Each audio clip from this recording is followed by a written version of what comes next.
broadcasting from the studios of WKEN, where every day it's the weekend. It's the Ken Calvert Show with your host, Ken Calvert. Hi, everybody, and welcome to the Ken Calvert Show podcast. Gotta tell you, I've had a great couple of weeks talking with some born and raised fascinating Detroiters. Wally Palmer from the Romantics, What I Like About You. Tim Allen, Last Man Standing, doing great again on Fox. Dave Coulier, Fuller House. And today I'm catching up with another great friend of mine going back, almost 40 years, Mike Binder. First of all, let me just say this. Detroit has a proud and storied history of Detroit comedians and actors. It's actually nice to be able to say, too many to mention, especially with our city's overall knee-jerk perception. Still out there. Oh, Detroit, boy, be careful when you go there. Detroit, my hometown, born and raised. Detroit has produced some of the greatest comics ever. Gilda Radnar, Lily Tomlin, Keegan-Michael Key, Thom Sharp, Tim Allen, Dave Coulier, Mike Binder, and many others. Now, I just spoke with Mike. His bio would fill, and if you'll pardon the pun, a binder. My apologies. Mike Binder's credits include Crossing the Bridge, The Sex Monster, The Upside of Anger with Joan Allen and Kevin Costner, Man About Town, Ben Affleck, Reign Over Me starring Adam Sandler and Don Cheadle, Black or White starring Kevin Costner and Octavia Spencer, HBO's The Mind of a Married Man. And as an actor, Binder's appeared in Steven Spielberg's Minority Report with Tom Cruise, Rob Lorre's The Contender with Joan Allen, and Rebecca Miller's The Private Lives of Pippa Lee. You know, back in the early days, I spent as much time at Mark Ridley's Comedy Castle as I did at Cobo Arena, Masonic, and all of the venues in and around Detroit, seeing Seeger, The Who, The Stones, and so many more. I love comedy. I wanted to marry comedy with morning radio in the 80s and 90s, and by God, I did. Along with Dick Purton at WOMC, CKLW. Dick Purton, another pioneer in not only radio, but associating radio with comedy. I actually became friends with Ellen, yes, that Ellen, Drew Carey, Gary Shandling, Rich Jenny, Kathleen Madigan, Brad Garrett, Jim Carrey, Bruce Baum, Brian Regan, John Panette. And I can honestly say the list goes on and on and on. Program directors would fight me tooth and nail about the amount of time that I would give to a comedian, and I would push back. And that's probably why I have so many call letters following my name. I have a partnership with comedy. I love it. And the people making me laugh were incredible to get to know. I had a partnership with Mark Ridley, a true pioneer in comedy, as you're going to hear today in my conversation with Mike Binder. Today's podcast with Mike Binder is not an interview, it's a lecture. It's a class on the art and style and the craft that is comedy. I consider that a gift given to a few. Mike Binder is one of the smartest humans I've ever met. He truly sees the world through a lens, a camera lens that is powerful, yet he remains exactly the same grounded guy that I met nearly 40 years ago. I hope you enjoy it. Here's my chat moments ago with Mike Binder. Hey, Mike Binder's on the line with me. It's the cozy studios of WKEN, Mike, where every day's the weekend. How are you, buddy? I'm great, man. Where are you? Great. Are you in L.A. or New York? I'm in Santa Monica. Yeah. Santa Monica. And having you on today, Mike Binder, my guest, and it all really started for you and me back at, I'm guessing, WRIF. I know that we lived around each other here in Birmingham, Michigan, but where was our first contact? Was it Mark Ridley's? Or... No, it was on Riff. It was long before Ridley. Oh, okay. No, it was on Riff. And WRIF. It was back with Riff when you had that great partner, Lynn Woodison. Lynn Woodison, Yeah, boy. yeah, Lynn I Woodison. blanked on- but she was so much fun, and I used to come into your studio, and God, I had so much fun with you guys. we hung out a lot, and and then you and Arthur you always had like this real fondness for each other, and I know you actually you put him in the upside of anger, didn't you? I was sleeping with Arthur for years. No one knew that, but I'm talking with Mike Binder on the Ken Calvert Show podcast. We go back. I'm gonna say it's got to be close to 40 years, easy. And it started with radio, and then, of course, it segued beautifully into comedy. And that was when the trilogy, which is complete now for my podcast, it started with Tim, then Dave Coulier, and now Mike Binder. So let's go to Mark Ridley's Comedy Castle. I have a story, but I want you to tell me how you got from high school, what you were doing there, and how you ended up at Mark Ridley's Comedy Castle. well, I left right after high school, and I went out. I drove out to the Comedy Store in Los Angeles, and I got a job as a doorman, and I was out at the Comedy Store for a couple years, quite a few years actually, and the comedy started to boom, and right before the Iranian hostage crisis, which I want to say, I'm going to say 77, 78. The Iranian hostage crisis? Yeah, because I remember Ted Koppel. That's how Nightline started, and I was living in Chicago at the time. I was working for Columbia Records, and that was on every night at I don't know, whatever time it was. I think 11:30 instead of they didn't have a Jimmy Kimmel, they didn't have a Johnny Carson. They had news, they had Nightline, and I remember Ted Koppel would say, "The 79, America held hostage day 44." That's right. Yeah. So it was it started in November of 79. Okay. And so right about before that, coming around the summer of 79, the American public was so tired of the news. It was just horrible, and it was, the malaise and the gas crisis and the whip inflation now, and there was a strip show called Make Me Laugh that all the comedians were on, Gallagher, Chandling, Letterman. Great show. And I was on a lot of them. You were on it, yeah. I was on many of them, and Bruce Baum, Baby Man Baum. And, yeah, right. And it would air. We would do 5 shows in one day. It was a strip show, and it aired 5 nights a week at 11 o'clock against the news in every major city. Yep. And it was a hit. And so Mark was ahead of the curve. Now, there was the Comedy Store in Los Angeles and the Catch a Rising Star in New York. Yeah. And they were comedy showcases. Right. And there were all these comedians playing in it, and Mark had read about them, and he came out and visited, and he saw me out there, and we talked, and he said, I'm going to do a Make Me Laugh kind of thing in Detroit, where I'm going to bring out a headliner. I'm going to have one of you guys, because there were all these comics out there, like Chandling and myself, and Bruce Baum and Bill Kirchenbauer. Yeah. I'll bring one of you guys out back here, and then I'll have 2 local acts. So I'll do a Make Me Laugh, 3 comics, and I'll bring you out there, and he started out in Bloomfield Hills at a place called the Meeting Place. You know what? I worked there. I was a host at the Meeting Place downstairs at the first Comedy Castle, or whatever he wanted to call it then. But I remember he had the basement of the Meeting Place, which was a great restaurant upstairs, and it was called it the Comedy Castle. Yep.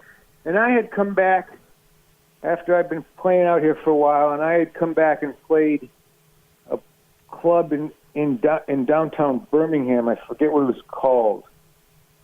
the same guy that owned the meeting place owned it. Blanking on the name, but it was Bruce Cameron owned the meeting place, and he owned the Midtown Cafe. Midtown Cafe, and I had a bunch of my old friends came and saw me, and I didn't even have enough material. I stole a bunch of Jay Leno's stuff.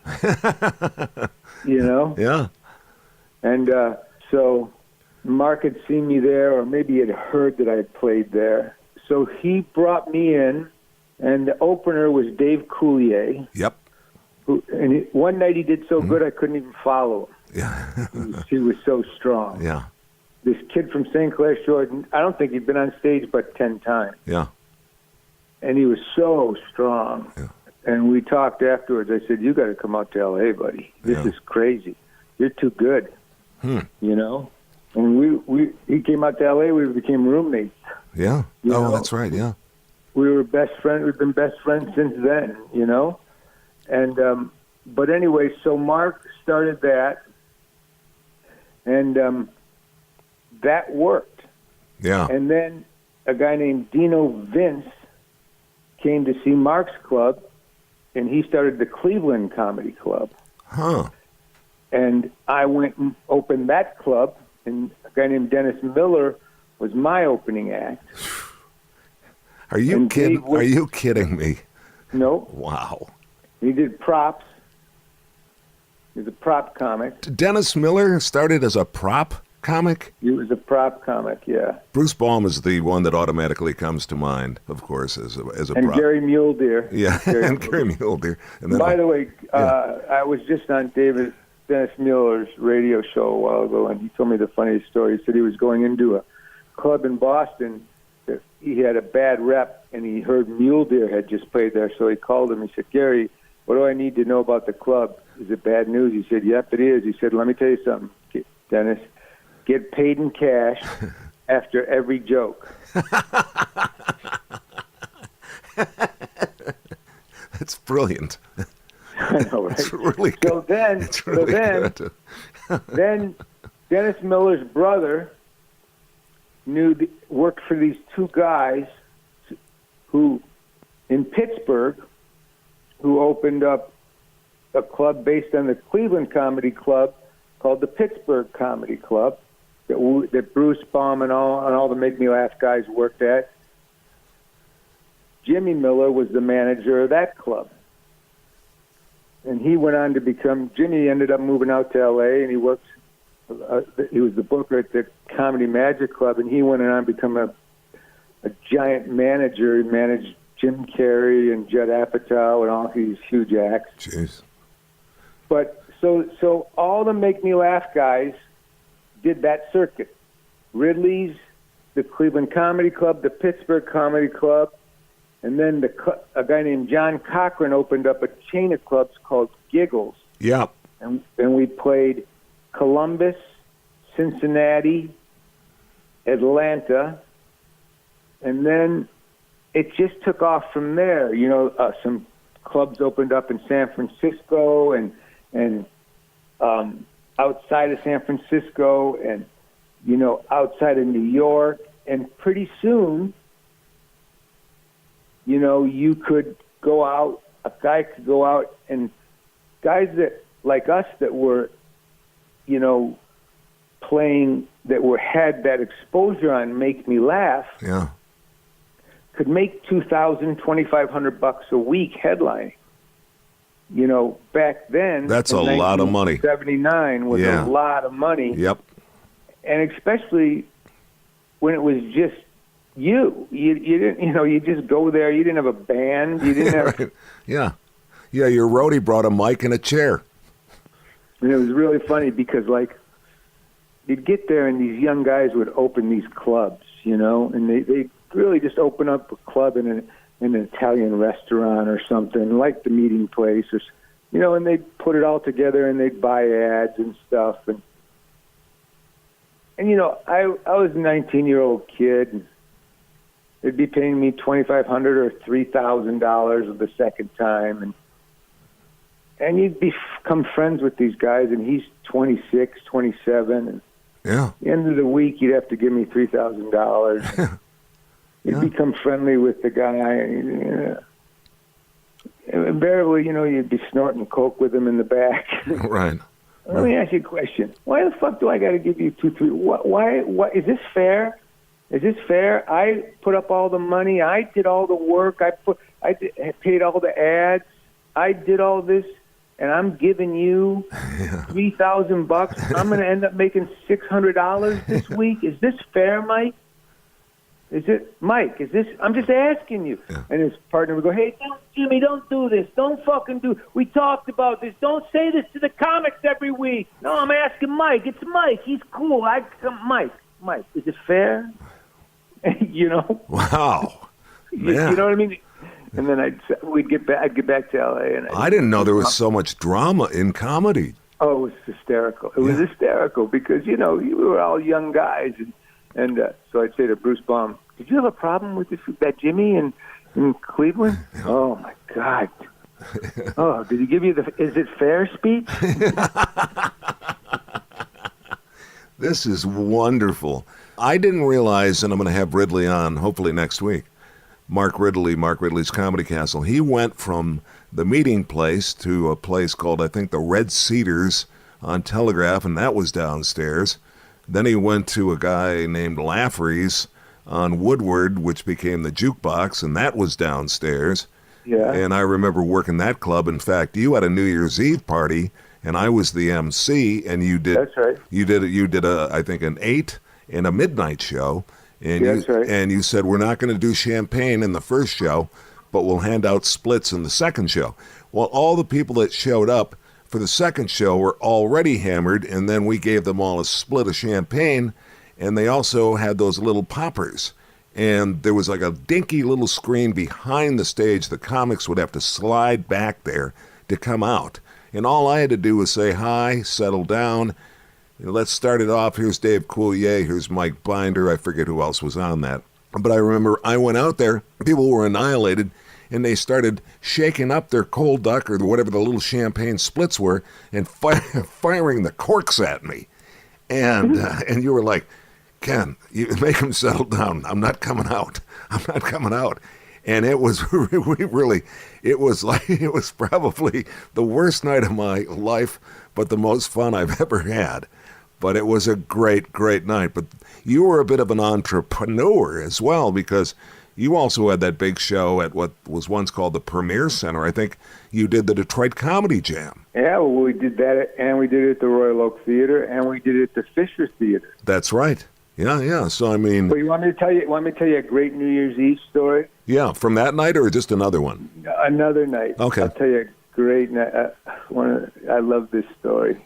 Yeah. Dave and I, this was 1979, so I was maybe 20, right? Yeah. And Dave was 19.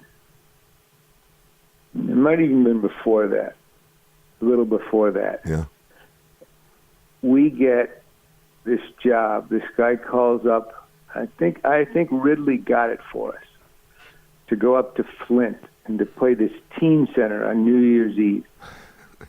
And we each get $1,000. And we're going to play a teen center, Dave and I. And we're young guys, we're 19 and 20, and we're getting $1,000. Yeah, I'm hearing you.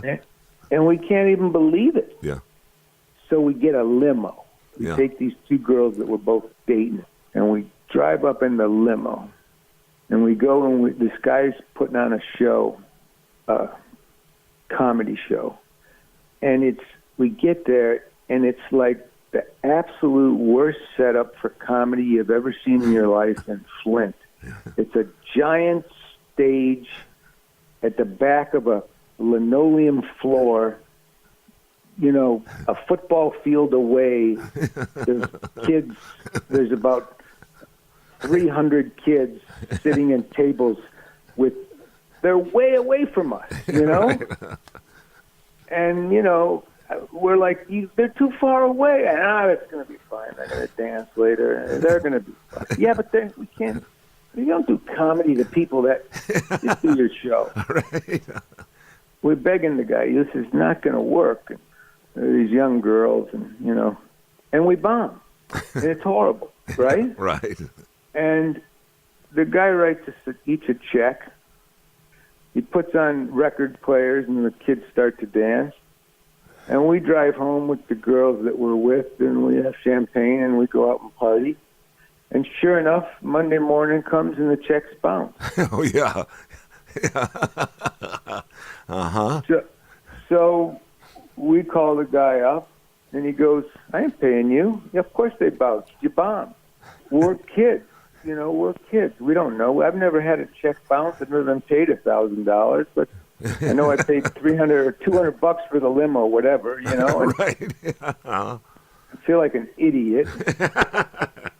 And by the way, when Dave was that age, he might have been 18, but he was 12 when he was 18. He was the youngest 18-year-old you'd ever seen in his life. Your life. Yeah. Well, gee, Mike, maybe we'll just have to forget about it. Wow. Let's just go skate. Let's go work out and skate. That's Dave Coulier. And maybe we can make up the money if we do yard work this summer. Wow. I said, are you serious? We're going to go up there and shoot this guy. Yeah.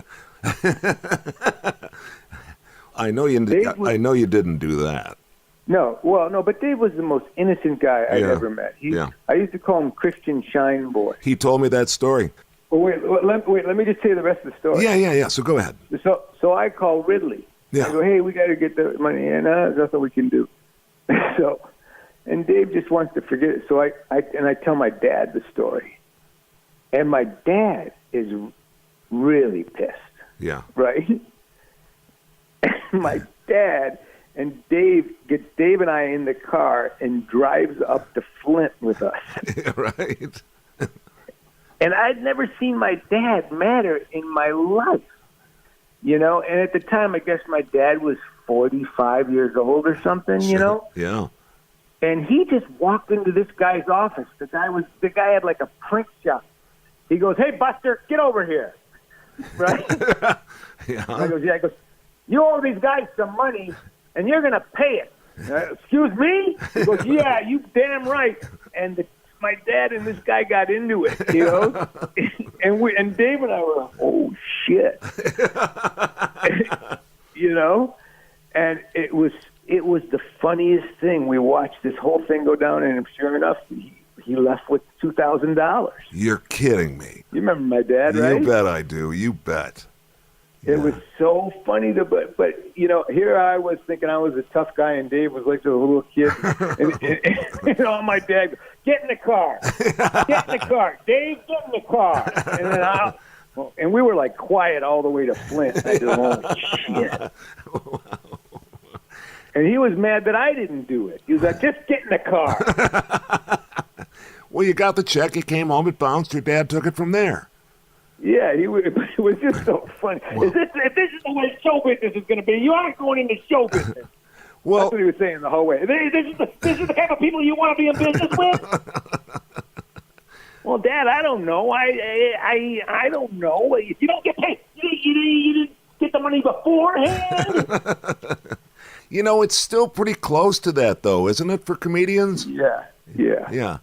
I know that I work alongside a young guy trying to break into it right now. He helps me a lot with the IT stuff. And you guys are iconic gods to him. You talk to Mike Binder? You talk to Tim Allen? You talk to Dave Coulier? It's like, yeah. As a matter of fact, I grew up with them. I remember the first time, I remember you pulling into the driveway in a red Fiero, a Pontiac Fiero. That's right. That was your first big gift to yourself, wasn't it? That's right. Yeah. How long did you own that car? Long time. I drove it right into the ground. Were you writing in high school? Yeah. Okay. In fact, one of the first things I wrote, you read. I did. Yeah. You remember that thing about these three guys that have their heart broken? Yeah, I have that somewhere. Yeah, I remember I made you read it. You had a house, and we used to hang up there in your house all summer long. All we had summer so long. much fun at that house. Oh, yeah. And then I said to you, hey, Kenny, will you read this for me? And you just go, oh, shit. Now, wait. I don't have enough to do. But then when did you decide, because I don't remember exactly when you took a serious turn more toward writing, directing, and making movies? I know you were acting in movies, but when did you decide to really get serious about putting pen to paper and then getting behind the camera? Well, there came a time when I kind of had to walk away from stand-up because I was getting things made, and I only had so much broadband, Right. And there are guys that said, there's this theory: never give up your act. Never let your act go, because you can always make a living at doing your stand-up. And Leno would always say, Binder, never give up your act, Binder. Yeah. Whatever you do, just keep your fucking ass. And, Yeah. And but I had done a half-hour HBO special, and I had opened for the Pointer Sisters in Vegas one week, and at the same time, I was shooting a movie down in Florida for Universal called Coupe de Ville. Yeah. Which was like the first movie I had gotten made. And I had gotten this job in England to do this comedy special for the BBC. And the producer of the movie was this guy, Larry Bresner, who was Robin Williams' producer, who was my mentor, and had really gotten this movie made for me. And it was really my manager, mentor guy, and he just said to me, you got to figure out what you're doing, because you can't just leave for 2.5 weeks in the middle of a shoot. Yes, you're not the director. And I had a co-producer credit. Yeah. Yes, you can get away with it, but it doesn't look good. It just doesn't look good. What if the director wants a scene rewritten, or if one of the actors wants a line changed, you should be there every day. You should be there learning every day. Mm-hmm. And, I said, well, what if I want to do a club? What if I get a club gig in the middle? It's a 3-4 month shoot. You tell me I'm not going to... He said, yeah, I'm telling you, you're going to not, So I got Rick Overton the job in England. And I just stopped doing stand-up, and then that movie, Coupe de Ville, led to this movie that I did called The Bridge. I loved that movie. Remember that movie about Detroit, right? I loved it, yep. It was a touchstone movie. Yep, and I got to tell you something. That was probably, it was just loaded with suspense for me. Because I knew every bit of where the topography. I was all in, and we all knew crossing the bridge.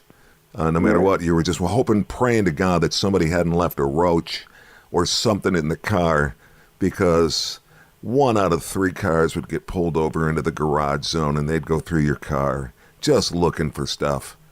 And so, man, you got to make that one trip once, and it's all payday's on the other side.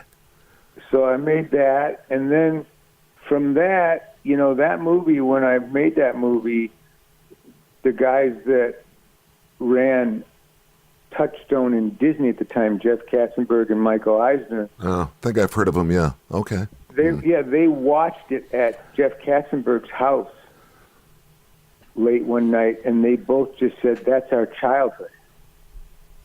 That was kidding. Their life, too, Yeah.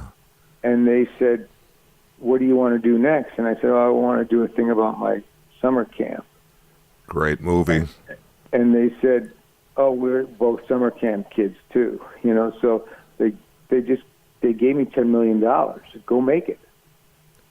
And so it just went like that, and the funny thing is, other than I kind of crashed up on the beach for a couple of years after I bombed out on a movie called Blank Man that I did with my buddy Damon Wayans, I really just kind of landed in movie jail for a while. But I've worked nonstop, so I never went back to stand-up.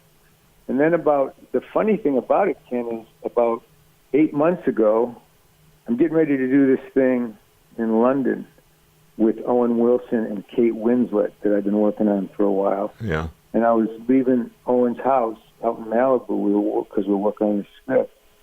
And I got this call from this buddy of mine, Mike Tomlin. And he said, I just left this meeting with Peter Shore, who owns the Comedy Store, and we're going to do a 4-night movie on the history of the Comedy Store and the present day at the Comedy Store. And we want to get someone to do it first person that really knows that world. And your name came up as the top of the list of the guys that should do it, a filmmaker that we should get. And the owner said, well, he hasn't been here a long time, and I know that the Showtime guy said, well, he's kind of said no to a couple other Comedy Store-related things. So, but would you ever want to do a documentary on the Comedy Store? And I said, yeah, I'll do it. Oh. And that's what I'm doing right now. I've been working on that since then, and that's what I do.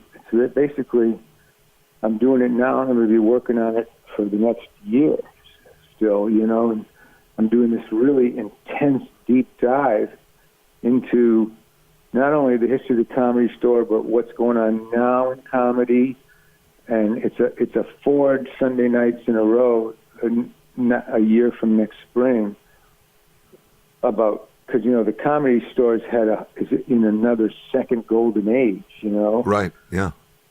And all these guys, Bill Burr and Anthony Jeselnik and Joe Rogan and Elijah Schlesinger and Whitney Cummings and Ali Wong and but also Chris Rock and Dave Chappelle are there every night, and a lot of nights, and and then the early stuff with Pryor and Letterman and Leno and all my guys, and sure. It's really been amazing. It's just an amazing film, Is it a film or a documentary? A documentary, but to me it's a film. To me, I have to look at it as a film, right. Because it's comedy and drama. There's so many guys who have died. I mean, I'm not telling it like a documentary. I'm telling it like a story. But it's a 4-parter. Yeah. Okay, and who bought it?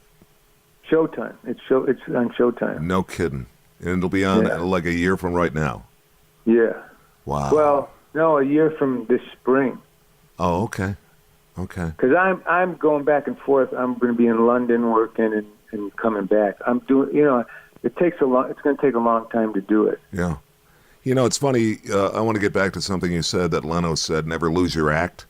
And I guess that's just sort of an expression that you guys use. I was talking to Dave Coulier about this, talking to Tim about it, and Tim, of course, back with The Last Man Standing, and Dave with the success of Fuller House and the other things that he's doing. But he's certainly embraced comedy again, and he's never really walked away from it. But Tim walked. Well, those guys stayed with that, and they're smart. Yeah, yeah, and I know that Tim is ringing up big dollars, and I know that he's rapping on a Friday night, getting on a plane Saturday morning, and doing a Saturday night in Vegas or wherever it might be. But I know that he's doing just fine. But I think that he told me he's going to put that aside for a while. He just can't do both. So really, yeah, I mean, I'm just talking about. The thing is, and Dave, they both stayed with it enough that they can always pick it up pretty quickly. Oh, absolutely, yeah. Because Tim's comedy is the basis of his comedy is storytelling, and I defy you to find anybody who's a better storyteller on stage. I mean, he's great on stage. And by the way, so's Dave. They can both put their acts together very quickly. Now, let me ask you, when you think about putting people into this, you've got to be relying on some circa footage from some of the comics that aren't with us anymore, right? Oh, yeah. So, the Hedbergs and even, John Panette. There's so many. Well, they weren't really Comedy Store guys. Well, Rich Jenny, though, was. Yeah. Rich is in it. I think, am I wrong? I think comedy's kind of going through a renaissance in virtual. It's unbelievable. Yeah. It's unbelievable. Well, Bill Burr was in my last movie, Black or White. He played Costner's Kevin Costner's lawyer, and he's in this new thing that I'm doing in England. And he's also, we've become really good friends. and he's on fire. He's brilliant. He's absolutely brilliant. Nobody makes me laugh harder. Me either. I love him. Yeah, I've been filming him at the Comedy Store, and I filmed him just last weekend. He sold out the Forum here in Los Angeles, and he's doing the Royal Albert Hall in London. He's doing a special there that I'm directing for him, which is going to be amazing. Yeah. So he is typical of these new guys because he does this podcast and he just sells it out, regularly. And Joe Rogan does this podcast and he sells out his shows from his podcast. Yep. And then, there's Mark Maron. Yep. Who's really kind of changed. Those three guys, I would say, have done more than anyone to really reinvent the Comedy Store. But there's also Chappelle. Sure. I'm so glad he's gotten back into it, too. He's brilliant. Yeah. Have you seen on Netflix, Chappelle has a special called The Bird Revelation? I have not seen it, no. And he shot it up in the belly room. And I have to say, it's the bravest, a lot of the problem that I have, and not with the really good guys right now, but one of the problems that I have with a lot of the comedians is they play what I call to the trained seals. They just play to, a lot of the liberal kind of just, okay, Trump sucks. Okay, this sucks, and they just, and I don't mean really politics.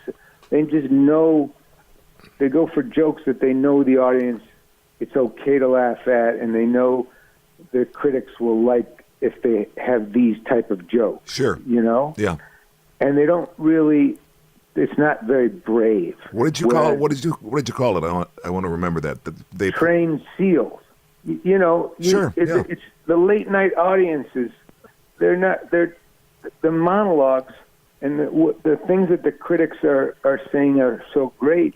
It's like, it's not brave. It's like, that people are okay with those kind of jokes. Whereas Richard Pryor and Lenny Bruce and George Carlin, they were going for taboo subjects. Yeah. Right? Yep. You bet. But here comes Bill Burr, and here comes Dave Chappelle, and even Louis C.K. Yep. In his prime, they were doing stuff that it wasn't okay to say. Yeah. And it's very rare that comics do that anymore. And Dave Chappelle, in this Bird Revelation, he comes out, and, and his opening joke is, we got Charlie Rose today, Yep. Yep. And he's talking about Louis C.K. Yeah. And he goes, this one woman said, I'm on the phone and I heard him masturbating. And he says, did anyone ever teach this bitch to hang up the phone? And it's like, he got in so much trouble for it. Yeah. But it's against the grain. The whole special is all against the grain about things, Yeah. And it's brilliant. Yeah. Coulier said to me when he does college campuses that the college kids have something that he referred to as trigger words. He said that if I were to go up on stage and say, so these two Middle Eastern guys come walking into the store, right? And people go, oh. He goes, that's a trigger word. And so he goes, oh. So you think I'm going to make a joke here, don't you? And he goes, okay, well, to punish you, I'm not going to tell you the rest of the story. Which I thought was really wise and very, very sage of him to do that. But I found it interesting that he called it a trigger word, that there were certain things that the kids don't want to hear about right now. They would rather be swept away. Calgon, take me away. Just make me laugh. I found that a little strange for a college audience, but if he's... Well, it's really even in the nightclub audience, even when you go to, the Comedy Store, these comics, it's other than like a Chappelle or a Burr, the 2 or 3 Trump jokes, and then the rest of it is just wife and kids and living, and the audiences mixed audiences don't want to hear politics. Yeah. Because they don't want to, the people on the left don't want to hear a right point of view, and the people on the right don't want to hear a left point of view.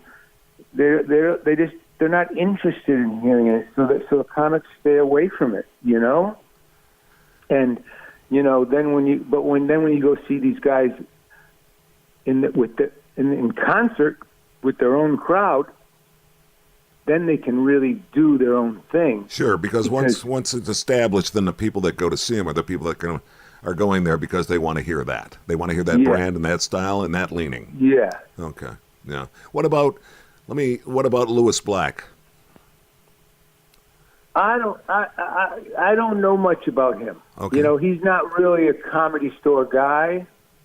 But I think he's probably does a lot of political stuff. He's a really intelligent guy. Yeah. But I don't know his work that well. You've said that a couple of times, and I'm curious what you mean. Not a Comedy Store guy. What does that mean? I know that's He didn't play the store a lot over the years. Okay. Was that the only club, or were there two clubs? No. There's the Laugh Factory and the Improv.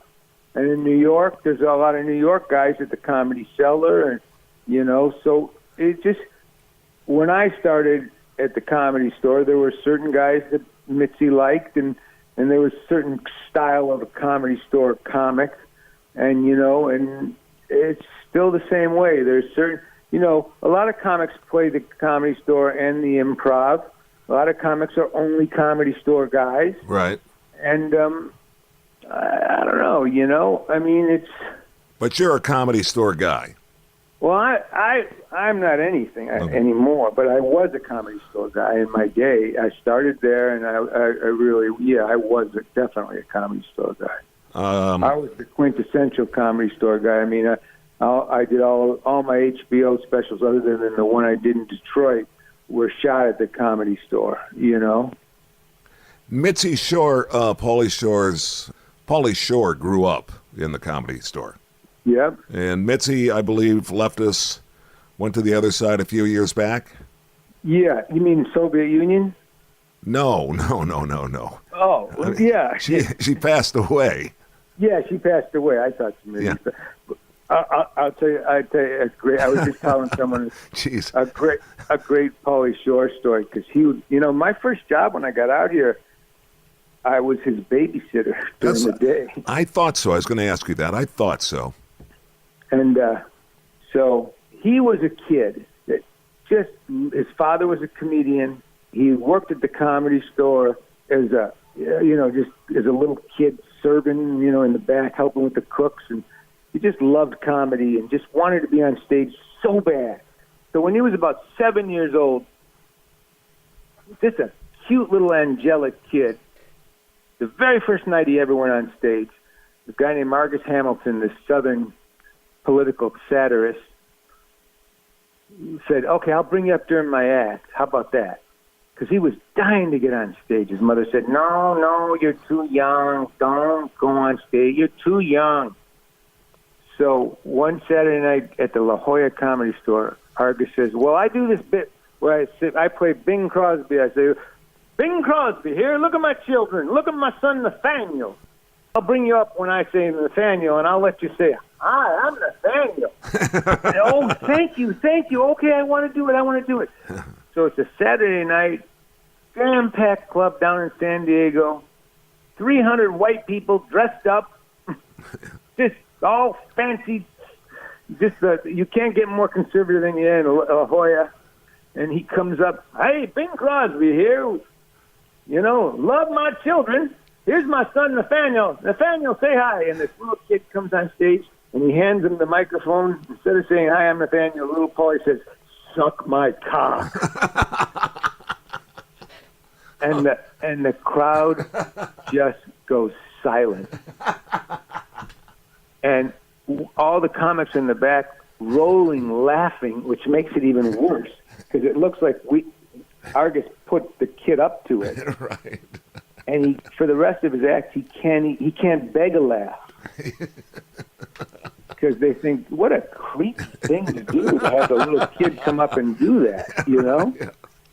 And that was Paulie's first time on stage ever. Wow. That's great. What's he doing now? He's doing his stand-up. Yeah. You know, he's had a rough year. His mother died, and last week his sister died. Oh boy. You know, but they own the Comedy Store, and the store's doing better than ever. And, you know, and he's a funny kid. You know, but he's got to reinvent himself. You know, he's had to figure out what the next move is. Yeah, you know? Yeah. Don't we all, though? Don't we all? That's right. Yeah. That's right. Mike Binder. Hey, are you having fun doing this podcast? I'm having a blast doing it, but I'm absolutely blown away by what we're doing here right now, because I'm just sitting back listening to you just tell me a great story. I mean, it's just incredible. I mean, we barely scratched the surface. I mean, I said to Coulier, I forgot, as we went along, I had many, many questions, but I never got to them. And he said, well, let's do part 2. So, I mean... I'd love to do part 2, Ken. Well, then let me do this. Let's go to now. What are you doing? What are you working on right now, Mike Binder? Well, right now I'm working on this Comedy Store thing, and then I'm going to, after the first year, I'm going to start doing it. I had a novel out a couple of years ago called Keep Calm, which is a political thriller that I'm going to do with Kate Winslet and Owen Wilson and Bill Burr and Emily Watson and the girl from Game of Thrones, Natalie Emmanuel. Do you watch Game of Thrones? I have not. You know what? I'm going to lose my passport for that, because I think I'm the only person on the planet that hasn't seen Game of Thrones. Yeah, there are certain people that will take you into the woods and shoot you for that. I know. That's what I'm afraid of. So I'll have to cut that out of the podcast. What I'll do is edit and go, yes, I've seen every episode. I love it. I know exactly who you're talking about. Yeah. Sounds very good, Mike. He is talented. So are you, when you talk about London, why spending so much time in London over the past 20, 25 years? I've made a few movies over there. But is there a reason why, or is it just because location required it?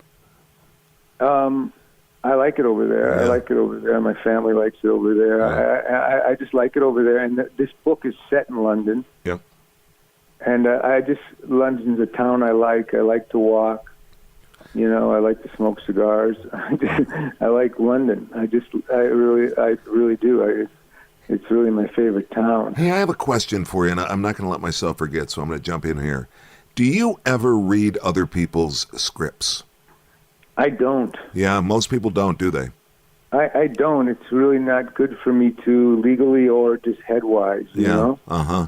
I tried to explain that to a couple of friends of mine who are desperately trying to get things read, and I've had so many people over the years say, I know you're great friends with Bob Seger. Can you just get him my song? And I said, well, if I do, you know where it's going to go. It's going to go in the basket. He's never going to touch it. He's never going to listen to it. In fact, I won't give it to him. You know why? Because somehow, some way, you'll hear a song that Seger does, and you'll say, that's mine. He stole it. That's what and that's the problem. Yeah. That's the problem. People go, hey, can you read this script about divorce? And I say, no, please, don't be mad at me. But, I have this idea for a movie that I want to do about divorce. And one day I'm going to do it, and you're going to think, oh, he took my divorce movie. Yeah, exactly. Yeah, and that's sad. So part 2 of that question is then, how do these people get something read? They go to agencies, and they the same way I got my book done. I just cold called book agents, on the web and wrote it's, you got to be persistent. But agents are always looking for new material. That's a good thing to know, that agents are always looking for something new. It seems to me that they've read it, seen it, or it's been done. No, they're always looking for new material. Your kids, how are your kids? They're fantastic. Yeah, how's Diane? She's great. Yeah, she's really good. Everybody's. Hey, I'm coming into town, but I'll see you then. Oh, that'll be great. Promise me that at least a cup of coffee, please. I used to always love coming by and seeing you. Oh, I'll tell you what, nothing's changed. Same place. I won't say the address. No, same house, and it's bought and paid for, Dave. It's all mine. So I love your place. Yeah, I'll tell you what I said. Now I really have the time to tell kids to get off my lawn. And so I'm going to list all of your credits up front and then again at the end so that you can get back to work. But we have to do part. Hey, I want to do part 2, man. Anytime. I would love to. I really want to follow up on the documentary or movie that you're doing on the Comedy Store. I mean, that's really important. So we got to do part 2. Okay, great. And there's so much more I want to do. But honestly, I'm so glad that we finally managed to get this date worked out and you and I could get together and be buddies. Me too, Ken. Thanks so much, Pally. I'll talk to you soon. Great talking to you. All right, see ya. Okay. Bye-bye. You can subscribe to the Ken Calvert Show podcast on Apple iTunes, TuneIn, Stitcher, Spotify, or iHeartRadio. It's also available by going directly to www.thekencalvertshow.com. You can reach Ken at kencalvertpodcast@gmail.com. The preceding program is the property of Ken Calvert and may not be rebroadcast without the written permission of Ken Calvert.